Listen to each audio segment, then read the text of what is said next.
When the avoidant finally comes back and you don't even flinch. It's a Tuesday night, nothing special. You're on the couch, half watching something on your laptop, when your phone lights up on the table beside you. You glance over and you see her name. For a split second, your stomach does that old familiar thing, that little jolt you used to feel every single time her name appeared on your screen. The jolt that used to make your hands sweat, the jolt that used to make your chest tighten, the jolt that used to dictate the next 48 hours of your life. But this time, the jolt passes in about 3 seconds. And then, nothing. You pick up the phone. You read it. "Hey stranger, I've been thinking about you lately. Hope you're doing well." And you just stare at it. Calm, quiet, almost curious about your own lack of reaction. Your brain used to scream 100 different things at this exact moment. Oh my God, she's back. What do I say? Should I wait 2 hours? Don't blow it. Don't blow it. Don't blow it. But tonight, your brain says one thing and one thing only. Huh, interesting. Here's the truth, bro. The moment an avoidant comes back, most guys treat it like a miracle. Like the universe finally answered their prayers. They scramble. They overthink the response. They feel the ghost of every hopeful version of themselves rise up at once, and they walk straight back into the same dynamic that nearly broke them. But you felt nothing. And you can't decide if that's strange or sacred. You're not cold. You're not broken. You're not playing it cool. Most guys spend years dreaming of the moment an avoidant comes crawling back, and they completely miss the real prize, which isn't her return. It's the version of you that no longer flinches when she does. By the end of this video, you're going to understand exactly what's happening inside you when the avoidant finally comes back and you don't react.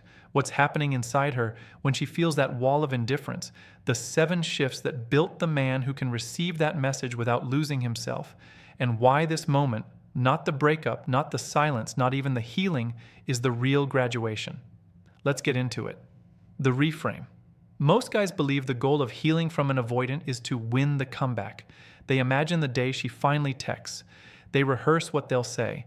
They picture the conversation where she admits everything. They think the prize is her coming back with her tail between her legs and them being mature enough to accept her apology. But here's the real truth, man. The real victory was never her coming back.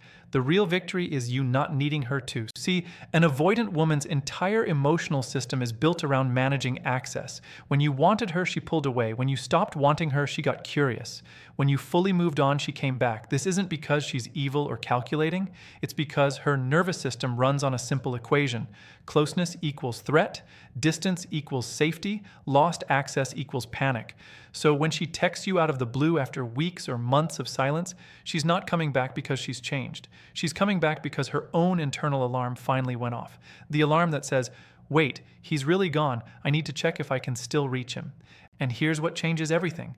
The moment you don't flinch, the moment you don't get excited, the moment you don't feel that pull in your chest, she feels it instantly, through one short, calm, neutral response, through the timing of your reply, through the energy you don't broadcast. Her gut whispers something terrifying. He's different now. I don't recognize this version of him. That's not coldness, bro. That's not bitterness. That's not playing hard to get. That's the natural state of a man whose emotional center of gravity has finally moved back inside himself, where it always belonged. She didn't come back to a stranger. She came back to a man she can no longer reach. 1. The shift from hoping to observing. Most guys, when an avoidant finally texts, immediately drop into hope mode. Their entire emotional system lights up. Maybe this is it. Maybe she really sees it now. Maybe we can finally do this right. And just like that, every lesson they spent months learning evaporates in a single notification. Here's the part nobody talks about. The instant you start hoping, you lose. Not because hope is bad, but because hope in this specific context is your nervous system surrendering its peace for the chance of being chosen. The new version of you doesn't hope when she texts, he observes. Not skeptical, not bitter, not let me see what she wants this time energy, but calm, neutral, almost anthropological curiosity, like a man watching weather pass through a window. Interested but not affected. Wrong inner state. Oh my God, she's back. Please let this be real this time. Right inner state. Okay, she's reaching out. Let me see what's actually here, not what I want to see. And here's the deeper truth. When you stop projecting your hope onto her message, you finally see the message clearly for the first time.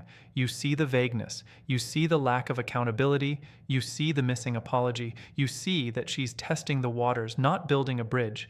And her brain, on the other side of the screen, feels something rare. She feels observed instead of pursued. And her gut quietly admits, he's not falling for it this time. He's actually reading me. That's the first shift, man. The shift from hoping to observing. 2. The death of the fantasy version of her.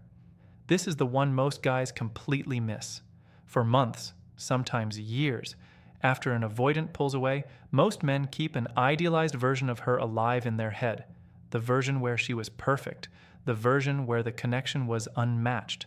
The version where, if only she could heal, you two could have had everything.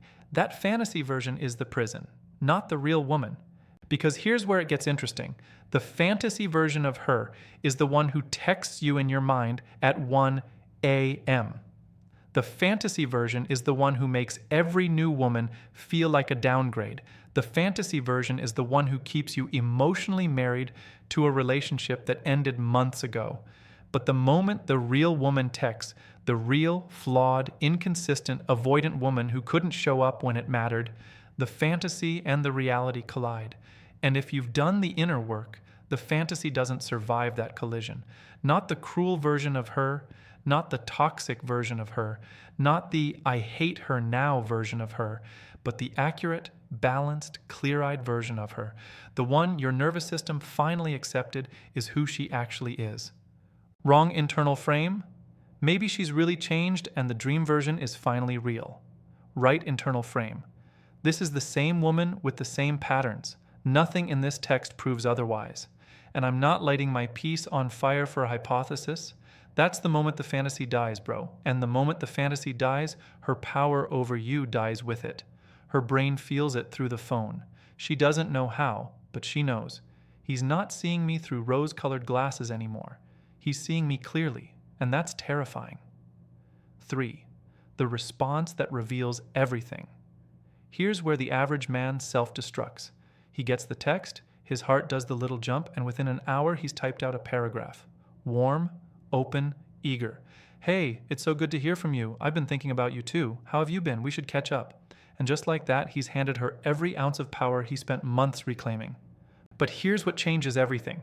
The new you doesn't punish her with silence. He doesn't play games. He doesn't ignore on purpose. He just responds from a completely different emotional altitude. Wrong response. Hey, wow, great to hear from you. I've been thinking about you too. Would love to catch up. When are you free?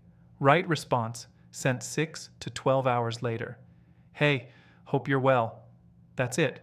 4 words. No question back, no invitation, no emotional door swung open, no warmth performed, and no coldness performed either. Just a man who acknowledges her existence without inviting her back into his life. Here's the deeper truth. The length of your response is a direct reflection of how much real estate she still owns in your head. A long response means she's still living rent-free in there. A short, neutral response means she's been evicted, and the door barely opens when she knocks. And when she reads those 4 words, her brain instantly starts spiraling. Why is he so short? Is he with someone? Does he hate me? Did I wait too long? Why didn't he ask anything back? That's emotional caffeine for her brain, bro, and she'll be up all night with it. 4. The absence of the old hunger. This is the test, man. The real one.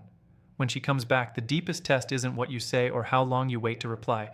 It's whether the old hunger is still there. Most guys think they're healed because they didn't text her for 3 months. They think they're moved on because they deleted the photos and unfollowed her account. But the real test isn't what you stopped doing on the outside. It's what stopped happening on the inside. Here's the part nobody talks about. The old hunger is the part of you that needed her to come back to prove you were worthy. The part of you that needed her validation to feel like a man. The part of you that secretly believed her returning would be the final confirmation that you weren't too much after all. And here's where it gets uncomfortable. Most guys never kill that hunger, they just bury it. So when she finally texts, the hunger explodes back to the surface and they realize they were never actually free. But you, something is different now. You feel her text, you read it, and you notice the absence of the hunger. There's no clawing in your chest, no desperation to get this right, no fantasy of redemption playing in the background. There's just peace. The peace of a man who already gave himself the validation he was waiting for from her. Not performed peace, not "I'm pretending I don't care" peace, not Instagram quote peace, but real, embodied, "I don't need this to feel whole" peace. And here's the thing. She feels the absence of your hunger more than she'd feel the presence of your anger. Your anger would prove she still affects you. Your indifference proves she doesn't. And in her mind, a quiet, devastating sentence forms. He doesn't crave me anymore. I'm not the prize I thought I was to him. That's the shift that turns regret into obsession. 5.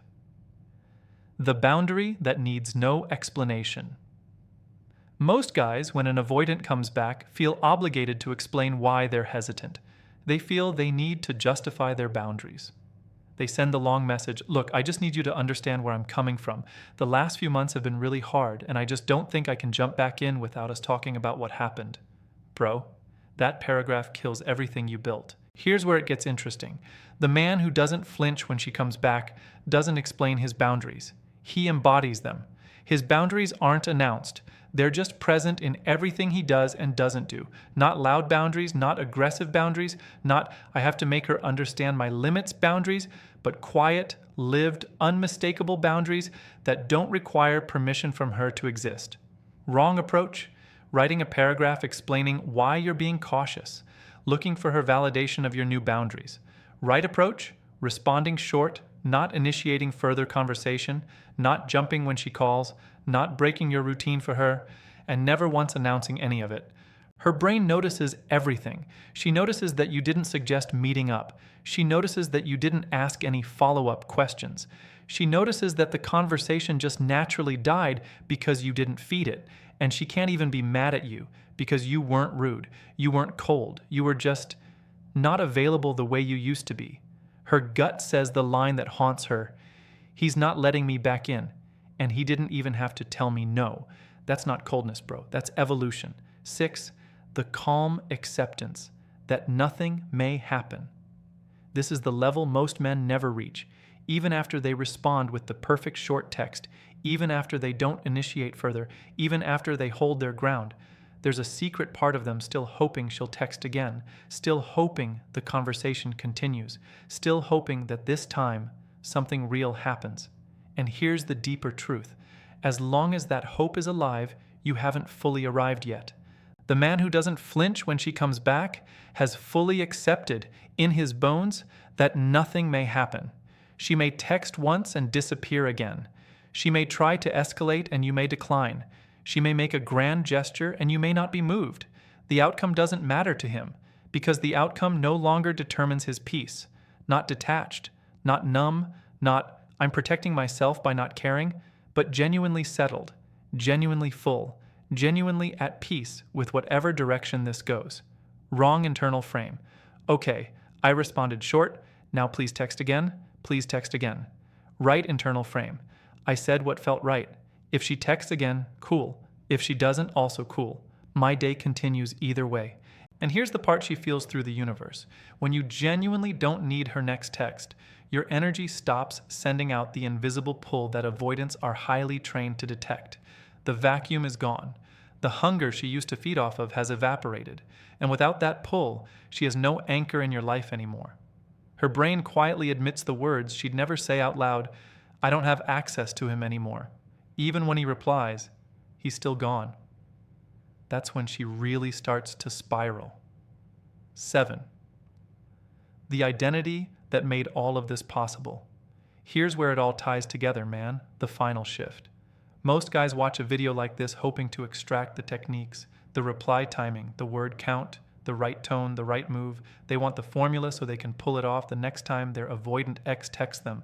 But here's what changes everything, bro. You can't fake this. You can't technique your way into it. The reason you don't flinch when she comes back isn't because of what you do. It's because of who you've become. The man who doesn't flinch isn't performing indifference. He's built a life she's no longer the center of.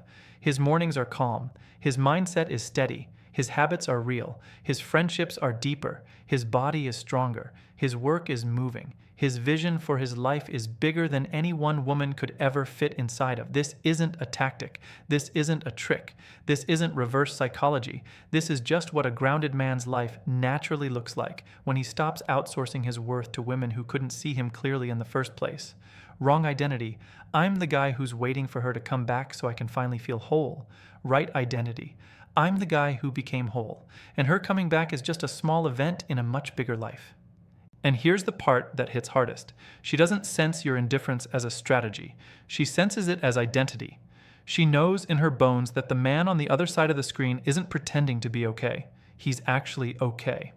And that realization is the one she can't recover from. Because she can compete with a strategy. She can compete with a phase. She can even compete with another woman, but she can't compete with a man who has genuinely outgrown the need for her. Her final thought, the one that plays on a loop for weeks: he didn't change. He became. And I'm not part of who he became. That's the moment, bro. That's the real moment, the close. So listen carefully. This isn't about pretending you don't care when she comes back.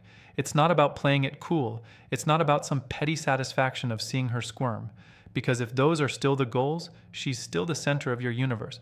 And the whole point of this journey was to make yourself the center of your own. You're not becoming the guy who reacts perfectly when she texts. You're becoming the guy who barely notices that she did. And those two things look the same on the surface, but they come from completely different inner worlds. One is performance, the other is presence. When she finally comes back and you don't flinch, it's not because you've built a wall, it's because you've built a life. And a life she's not the center of is the only life she can never reclaim her place in. Remember this: you stop being shaken by her return the moment your peace stops being something she has the power to interrupt.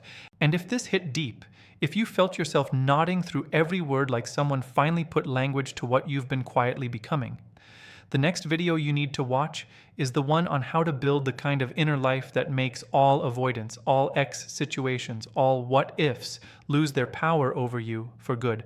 Because not flinching when she comes back is the moment. But building the man who never has to flinch again, that's the rest of your life. I'll see you there. The script above is fully cleaned, voiceover ready, and formatted in plain copy-paste style. No markdown clutter inside the spoken lines, no stage directions, no formatting symbols. You can drop it straight into 11 Labs, Speechelo, 11 Studios, Murph, Play.ht, or any AI voice generator, and it'll flow naturally without edits. Estimated runtime at natural pacing, approximately 15 to 17 minutes. Ideal for YouTube, mid-roll monetization, and maximum watch time signals. If you want, I can also do any of the following next. Tighten to a specific runtime, 8 minutes, 10 minutes, 12 minutes. Convert it into an SRT subtitle file with timestamps. Generate the actual AI voiceover in a deep, calm male voice.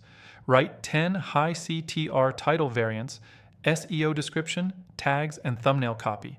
Write the next video in the series, the Building the Inner Life follow-up.